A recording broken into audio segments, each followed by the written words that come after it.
네, 안녕하세요. 오늘은 특별히 영화 어벤져스에 대한 이야기를 좀 더 재미나게 풀어보도록 하겠습니다. 갑자기 왜 영화 어벤져스냐? 그러니까 뭐 영화 분석은 물론 제가 종종 해왔지만 무엇보다 대중 영화라고 할 수 있는 헐리우드 영화의 가장 대표작인 어벤져스를 갑자기 왜 이야기를 하는가? 라고 궁금해 하시겠지만, 저도 이번에 어벤져스 엔드게임을, 딸아이가 보자고 해서, 사실은 뭐 딸아이가 저랑 보고 싶다는 얘기가 아니라, 본인이 보고 싶은데, 같이 갈 사람이 없으니까, 극장에 같이 갈 사람을 엄마나 아빠 누구나 상관없거든요. 그래서 제가 아내한테, 가위바위보해서 졌죠. 그래서, 사실 이전에도 그건 봤거든요. 여러분 그 어벤져스 이전에 캡틴 마블인가요? 그 어마어마한 그 여성 캐릭터 나오잖아요. 그래서 캡틴 마블 때 갑자기 애가 그 친구들이 자꾸 이제 이 어벤져스 얘기를 하니까 딸아이도 원래 좋아하는지는 몰랐는데 그냥 보고 싶다고 하더라고요. 그러니까 뭔가 대화에 끼고 싶었던 게 아닌가 싶어요. 어쨌든 그래서 캡틴 마블도 그때도 제가 아내한테 밀려서 제가 대신 보러 갔다가 매우 후회했었어요. 정말 매우 재미없는 영화였거든요. 캡틴 마블은 여러분 솔직히 정말 연출을 엉망으로 한 영화 중에 하나인 것 같아요. 그냥 뭐 장르를 떠나서 뭐 어떤 영화 제목이든 떠나서 그냥 연출이 엉망이었다. 근데 다만 그래도 캡틴 마블 전 그 캐릭터는 매우 좋더라고요. 예, 나중에 이제 이번에 엔드게임 보니까 캡틴 마블 그 영화 그 편이 왜 필요했는지는 알겠어요. 이 전체 흐름 속에서 뭐 여하간 그래서 캡틴 마블도 마침 봤고. 결국은 제가 또 이제 엔드게임은 그래도 다들 재밌다 하니까 일단 그래도 좀 더 기대감을 갖고 딸아이랑 같이 봤고요. 그래서 엔드게임은 정말 괜찮았습니다. 저는 그러니까 지금 어벤져스 혹시 팬분들이 이제 들으시면 굉장히 기분이 상하실 수 있겠지만 어벤져스를 저는 제 취향이 아닙니다. 별로 좋아하는 장르는 아니고요. 마블 영화를 별로 원래 안 봅니다. 물론 솔직히 아이언맨은 근데 좋아해요. 아이언맨은 워낙 인기가 있는 만큼 저도 원 자체도 굉장히 좋은 소재였고요. 원래는 그 국제 무기상이잖아요. 나름대로. 그러니까 저 테러 집단한테 무기 팔던 저 토니 스타크가 어쨌든 나중에 이제 뭔가 좀 변하는 어떤 그런 소재도 좋았고 또 어벤져스 3도 재밌었어요. 어쨌든 재미도 있었고 의미도 있었던 것 같고 근데 이제 그러다가 이제 한참 어벤져스가 나오고 뭐 하면서 이제 한참 전 이제 좀 제 상황 제 취향이 안 맞다라고 생각이 드니까 이제 안 봤던 거죠. 쭉 안 봤는데 어쨌든 엔드게임이 워낙 큰 이슈가 됐고 그래서 이 딸아이와 함께 보게 되었습니다. 자, 중요한 건 봤으면 봤지 그걸 뭐하러 또 이렇게 음성 강의로 남기냐라고 하신다면 그 어벤져스를 통해서 의외로 칸트와 벤담이 보이더라고요. 네, 그래서 어벤져스라는 이 헐리우드 영화 안에 이 칸트와 벤담이 어떻게 적용될 수 있는지 심지어 조금 더 억지스럽지만 해겔까지도 버무려 볼 수 있는 그런 가능성이 있었기 때문에 제가 발견한 그런 부분들을 어쨌든 평소 제 수업을 듣는 분들이라면 뭐 정의란 무엇일까 편에 대한 수업도 많이들 들어보셨을 거고 혹은 뭐 제가 하고 있는 욕망 특집이나 뭐 철학과 굴뚝 청소부 이런 것들도 들어보신 분들이 많을 것이기 때문에 그래서 좀 흥미로워 하시지 않을까라는 생각에서 짧게 시간을 내서 해보도록 하겠습니다.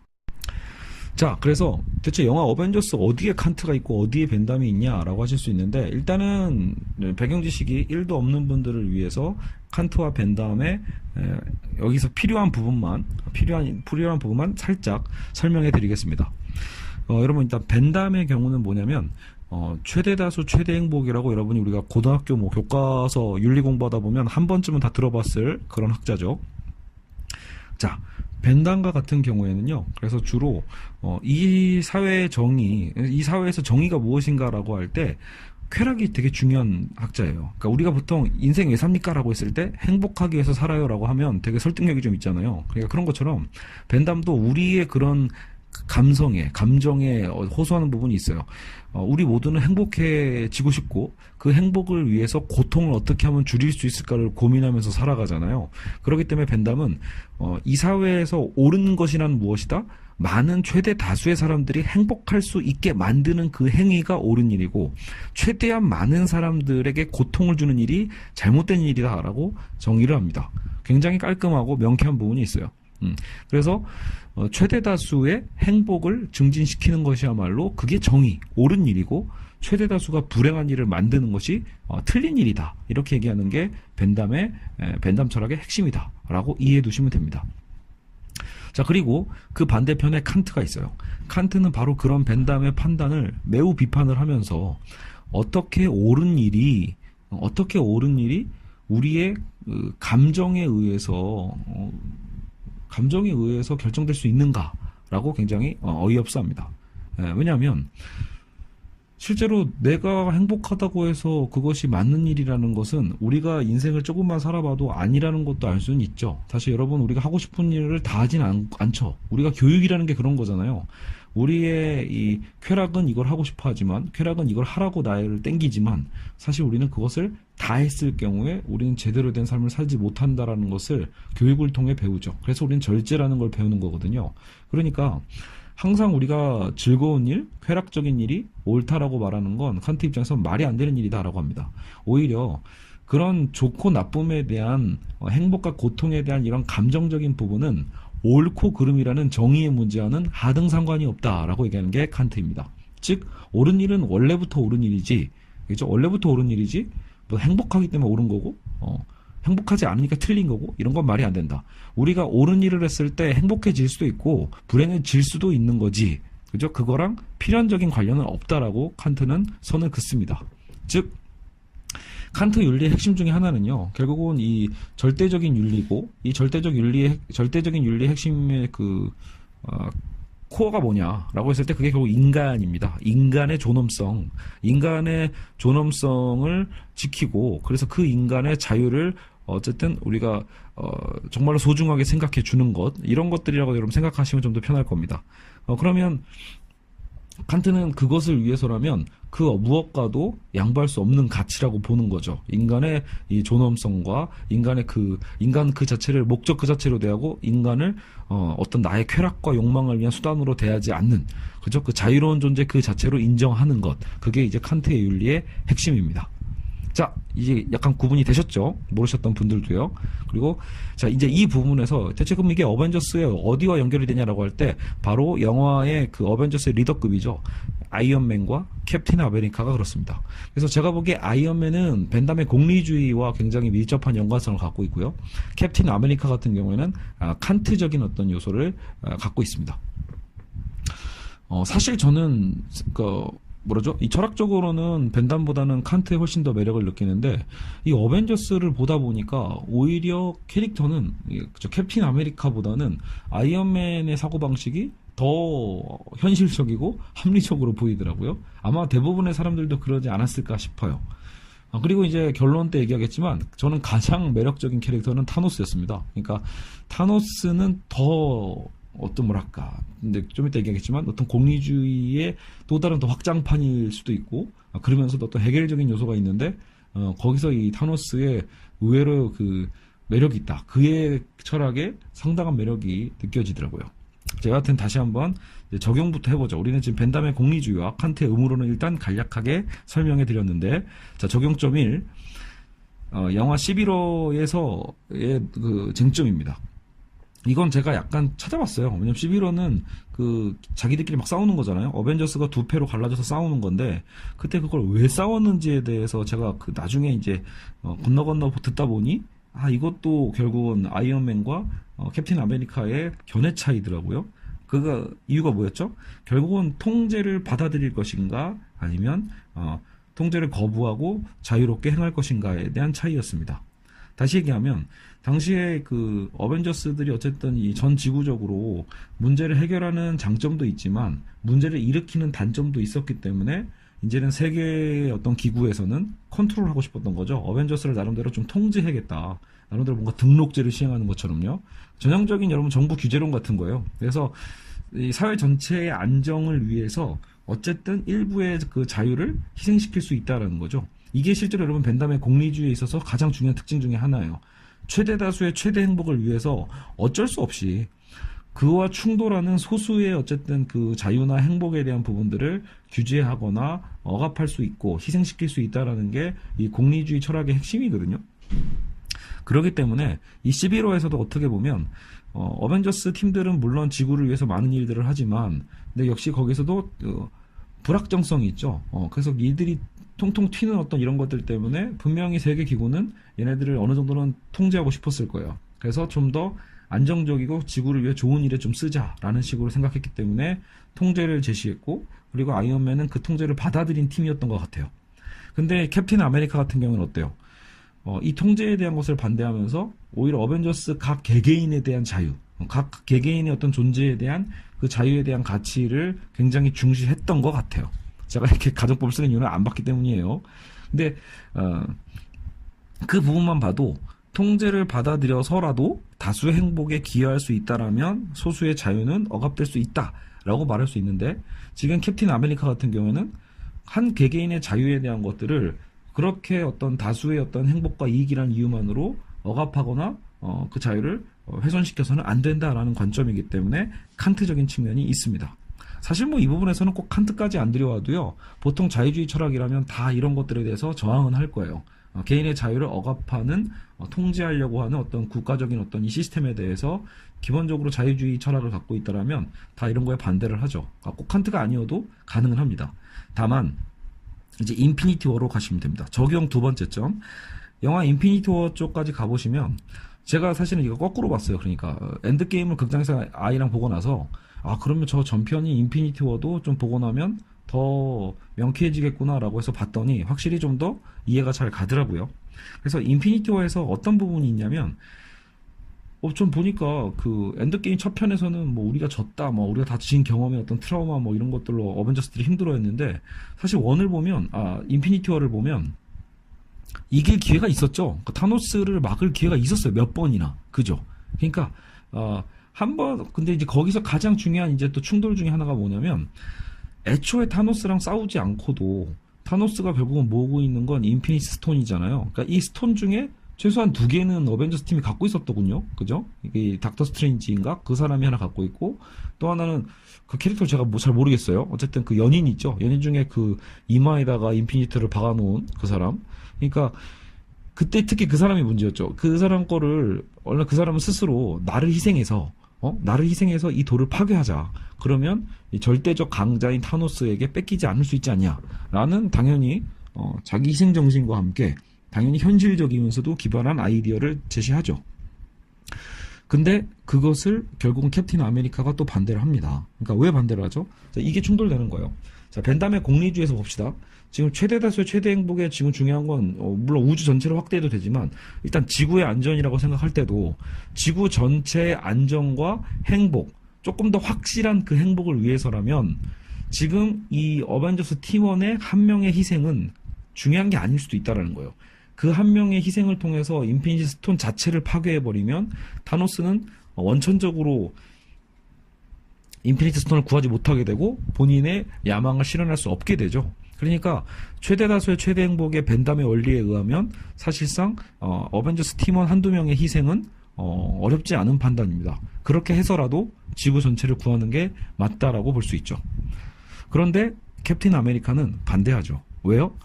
그거는 너무 아직 싸워보지도 않은 상황이니까 우리가 할 수 있는 한의 어떤 그 최선을 통해서 뭐 하자는 거죠? 그 누구도 이렇게 희생해서는 안 된다. 우리 모두가 다 살아남을 수 있는 방법, 그것을 아주 작은 확률이라도 있다라고 생각이 있다면 그 확률을 붙잡고 그래도 최선을 다해서 우리가 부딪혀 보자라는 거죠.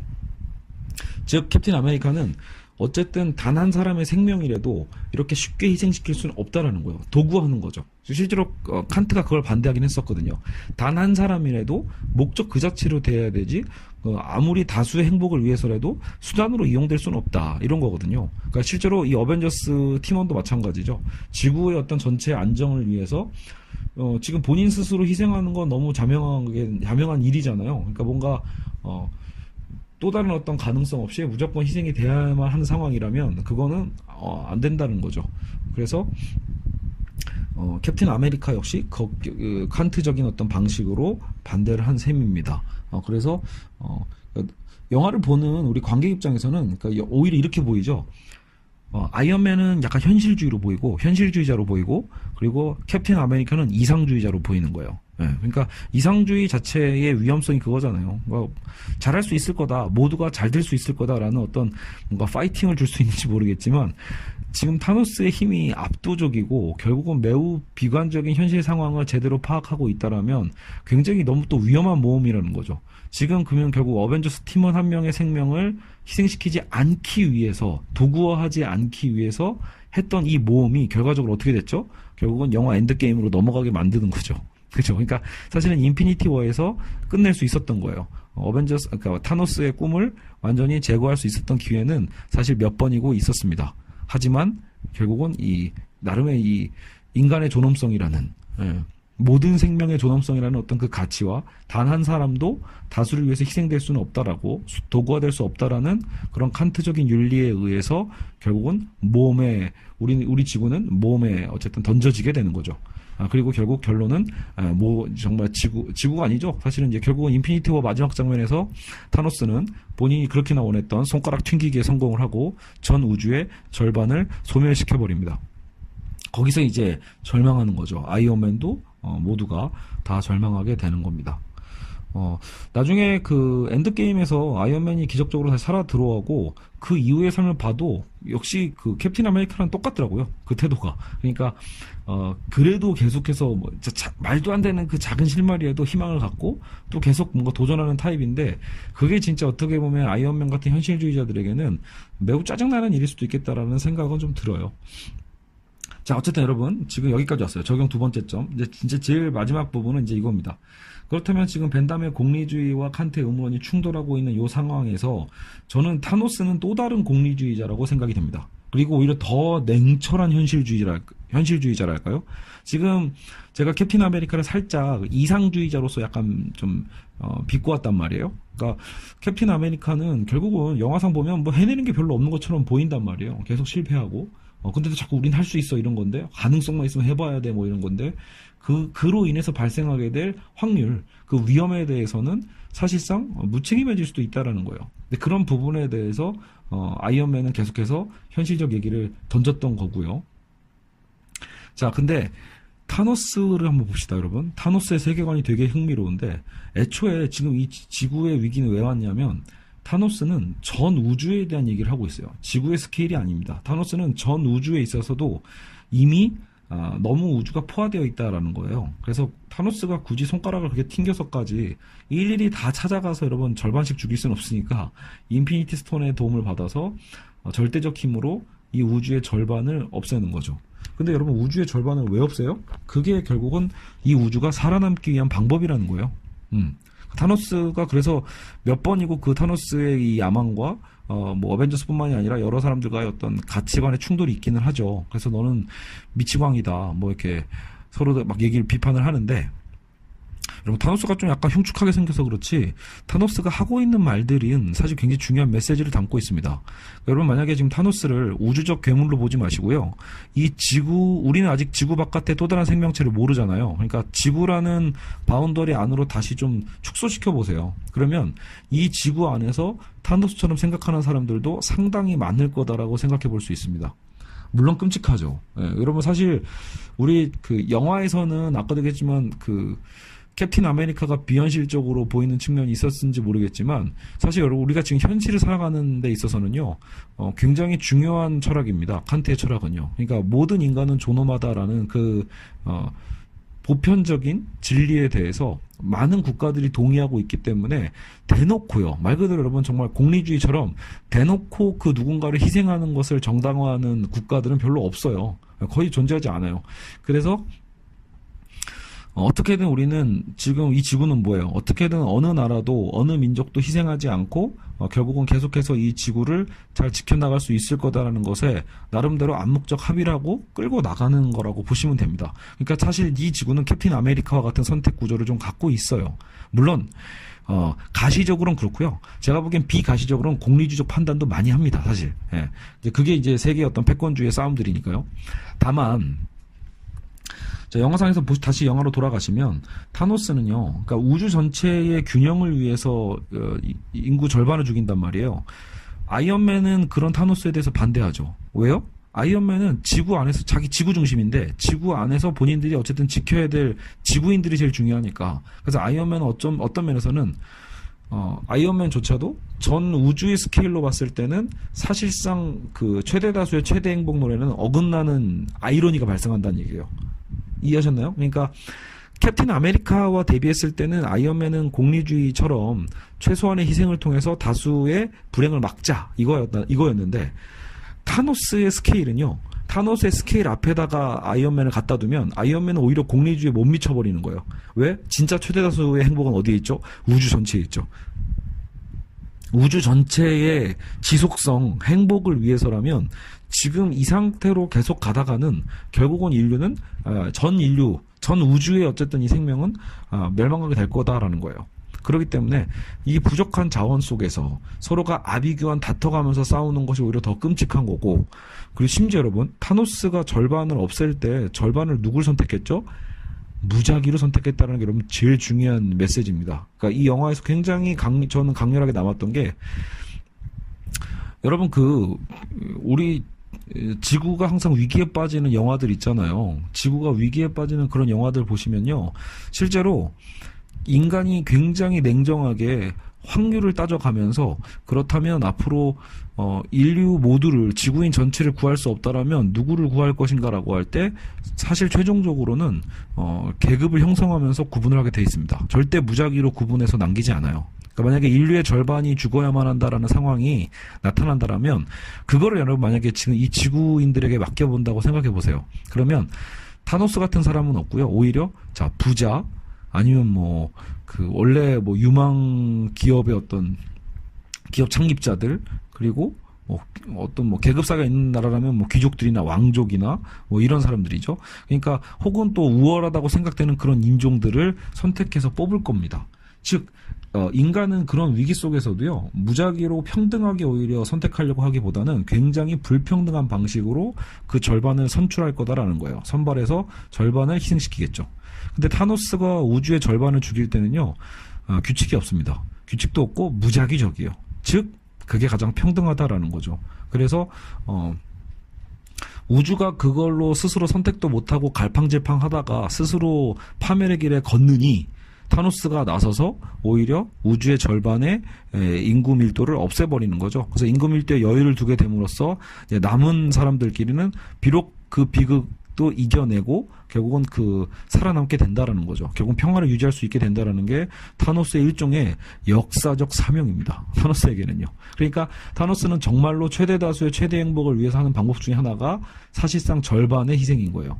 그래서 타노스의 이 스케일은 제가 보기에는 아이언맨보다도 더 공리주의적이고 더 다수행복론에 부합하다라고 볼 수 있습니다. 다만 물론 소수 희생이 아니죠. 타노스는 절반의 희생이니까요. 근데 그 정도의 가치가 있는 상황이라고 보는 거예요. 현 우주의 상태가 그 정도다라고 타노스는 냉정하게 판단을 하고 있는 거죠.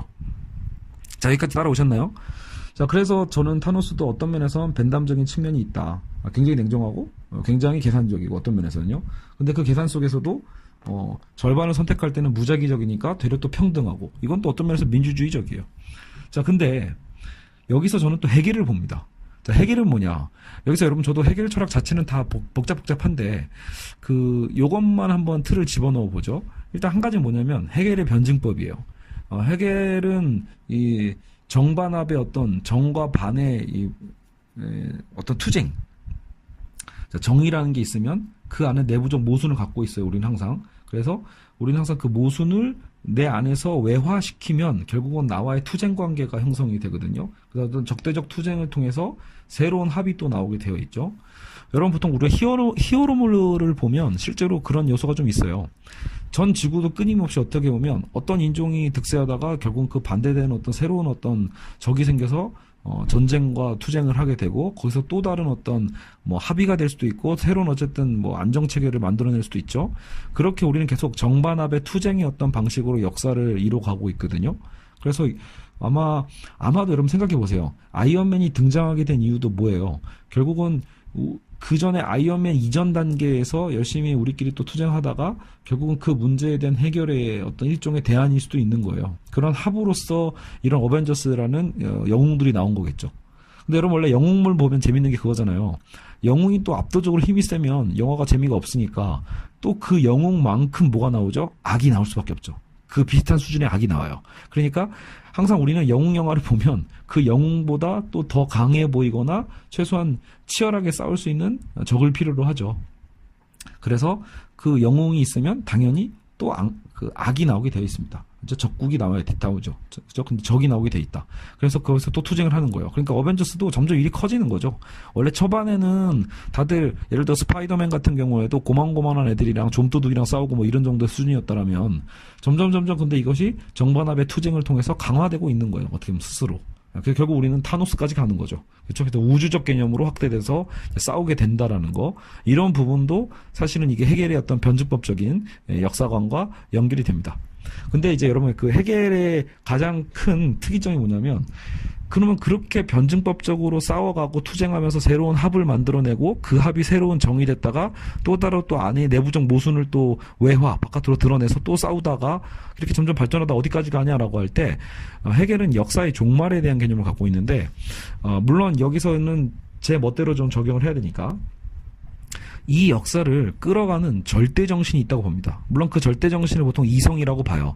헤겔 같은 경우에. 중요한 건 절대정신이 이 세계의 역사를 끌어가고 있는 건 절대정신만 알아. 사실은 거기 안에서 복작복작 싸우고 있는 우리들은 그것을 잘 파악하기 힘듭니다. 그냥 우리는 우리 안에서의 어떤 필연적인 어떤 것 때문에 뭔가 싸우고 선택하고 살아가는 건데 그런 것들이 사실상 이 절대정신이 끌어가는 역사의 어떤 그 종말로 향해 가게 만든다라는 거죠. 그게 이제 헤겔의 어쨌든 역사를 보는 관점이에요. 그래서 우리 한 명 한 명 미시적으로는 전체 흐름을 볼 수는 없지만 결국 이게 약간 신과 같은 느낌이죠. 절대정신은 마치 이 세계를 창조한 신처럼 어떤 흐름인지를 다 파악하고 있고 어떤 결과로 향해 나아갈지를 보고 있는 것 같은 그런 어떤 목적론적인 역사관을 갖고 있습니다. 그러니까 이미 필연적인 거야. 굉장히 필연적이고 운명적인 어떤 관점을 좀 갖고 있어요. 그러니까 여러분 만약에 이 영화에서 되게 중요한 대사가 있었죠. I'm 아이언맨도 유명하지만 그 타노스의 대사는 뭐예요? 나는 필연적 존재라는 얘기를 자꾸 쓰죠. 나는 필연적인 존재다. 그 타노스의 태도가 그래요. 실제로 인피니티 워에서 사실 본인의 목적을 일단 실현한 거죠. 원래는요. 그러니까 자기의 목적 실현을 다 하고 나니까 더 이상 전쟁 안 하죠. 더 이상 사륙 안 합니다. 결국은 타노스는 그 누구보다 굉장히 뭐랄까 초탈했다고 볼까요?